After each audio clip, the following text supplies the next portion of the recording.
Bienvenue sur Flash Auto. Aujourd'hui au sommaire, Fiat Grande Panda. Tout le monde parle déjà de la future Fiat Grande Panda qui s'annonce comme la nouvelle référence d'entrée de gamme dans le segment B. On attend beaucoup de cette petite citadine économique et urbaine. Santé des batteries. Bientôt un rapport obligatoire sur l'état de santé des batteries pourrait voir le jour.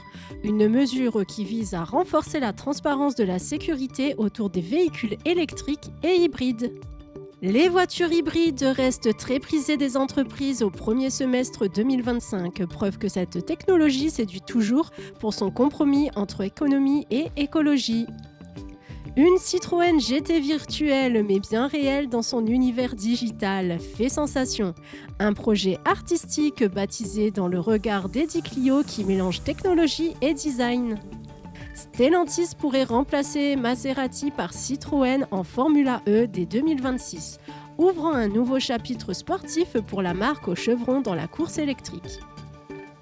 Renault évite l'accident industriel avec des chiffres rassurants au premier semestre 2025, grâce notamment à la Clio toujours en tête des ventes en Europe et à une forte progression sur les marchés hors Europe. Enfin, Opel dévoile une version GSE 100% électrique du Mokka, une déclinaison plus sportive avec 280 chevaux, un châssis amélioré et un design musclé. Présentation officielle au salon de Munich cet automne. Restez à l'antenne, c'est tout de suite sur Flash Auto.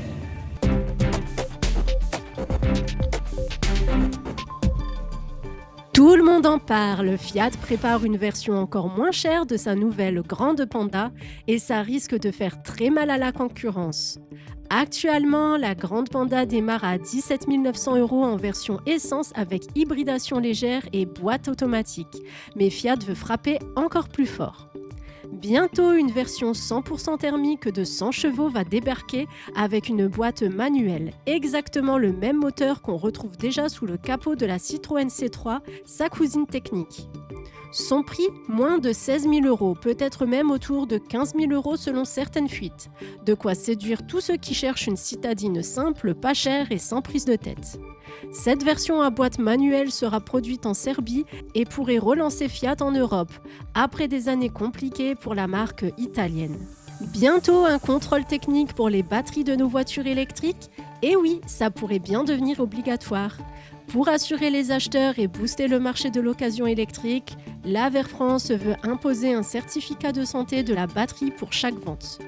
Bonne nouvelle, les prix baissent. Pour la première fois, une électrique d'occasion coûte en moyenne moins de 20 000 €.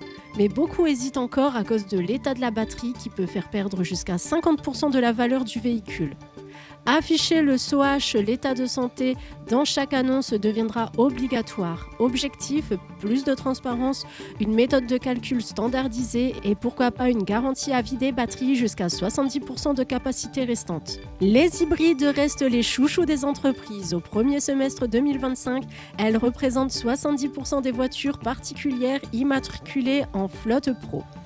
Peugeot domine avec plus de 25 700 hybrides simples écoulés, dont la 3008-3 qui cartonne en tête du classement, suivie par la Renault Symbiose et la Peugeot 2008-2. L'électrique progresse aussi, plus 31% en 6 mois. La Renault Scénic E-Tech devance la Tesla Model Y et la Renault 5, mais reste encore minoritaire dans le top 10. Côté hybride rechargeable, Volkswagen creuse l'écart avec le nouveau Tiguan et ses 130 km d'autonomie électrique. Et les marques chinoises, elles grignotent lentement du terrain avec près de 4000 véhicules déjà livrés aux entreprises, une percée timide mais qui pourrait grossir. Mais la star, toute motorisation confondue, reste la Clio 5 Essence, reine du marché B2B devant la Peugeot 208. Vous connaissez Gran Turismo, le jeu culte sur PlayStation ? Et si je vous disais que la Citroën GT Star virtuelle du jeu a vraiment existé ? Cette voiture, conçue pour être pilotée uniquement dans le jeu vidéo, a été fabriquée en vrai, avec un V8 de 640 chevaux capable d'atteindre 330 km/h. Une création unique, presque irréelle. Vous l'avez pilotée dans le jeu ? Racontez-nous votre expérience en commentaire.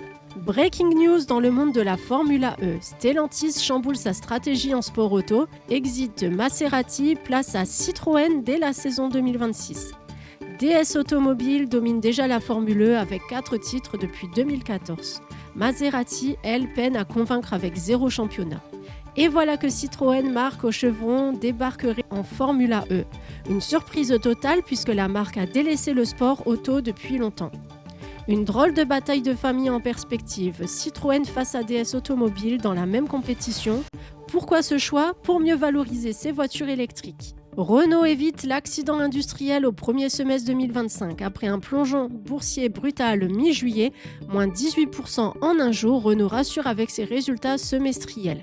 Vente mondiale, 1,17 million de véhicules, plus 1,3% malgré un marché européen difficile, moins 0,1%. Europe, la Clio 5 reste reine avec 130 000 exemplaires vendus, assurant la première place des ventes européennes. Pour la Dacia, progression modeste, plus 1,1%, notamment grâce au Duster rebadgé Renault en Turquie. Les nouveautés, le Symbiose version allongée du Captur séduit avec 60 000 ventes, le Bigster cartonne aussi avec 17 300 immatriculations et 38 000 commandes en attente. Mais quelques nuages subsistent, les utilitaires légers chutent lourdement, moins 29% à cause du nouveau Master encore en rodage. Alpine progresse fortement, plus 89,8%, mais avec des volumes très faibles, 4 871 unités, loin des ambitions du groupe. Point positif majeur, Renault gagne du terrain hors Europe, plus 16,3%, notamment en Amérique du Sud, plus 24%, porté par le SUV Cardian. Le lancement prochain du Boréal devrait amplifier ce succès à l'international. En résumé, Renault s'accroche grâce à ses stars historiques et à une stratégie internationale renforcée, évitant ainsi un désastre industriel. L'Opel Mokka se muscle avec la nouvelle version GSE 100% électrique. Le label sportif GSE fait son grand retour chez Opel, mais cette fois il passe à l'électrique. Premier modèle à arborer ce badge, le SUV Urban Mokka. Performance au rendez-vous, moteur électrique de 280 chevaux et 345 Nm, 0 à 100 km/h en 5,9 secondes. Vitesse max 200 km/h, batterie de 54 kWh pour 336 km d'autonomie. Poids inférieur à 1600 kg. Châssis et tenue de route optimisée, jantes 20 pouces avec pneus Michelin Pilote EV. Hauteur de caisse abaissée de 10 mm. Différentiel autobloquant Torsen. Barre anti-roulis arrière, freinage renforcé avec gros disque et étrier jaune. Design et intérieur spécifique, bouclier avant-arrière inédit, bas de caisse GSE, option capot noir, siège baquet en Alcantara, volant à double méplat, instrumentation numérique avec info sportive, G-Force, chrono 0-100 km/h. L'Opel Mokka GSE 100% électrique fera ses débuts officiels au Salon de Munich en septembre. Les essais suivront en novembre pour une commercialisation fin 2025. Les tarifs restent à être dévoilés. C'est la fin de Flash Auto. Merci de nous avoir écoutés et à très bientôt pour un nouveau point sur l'actualité.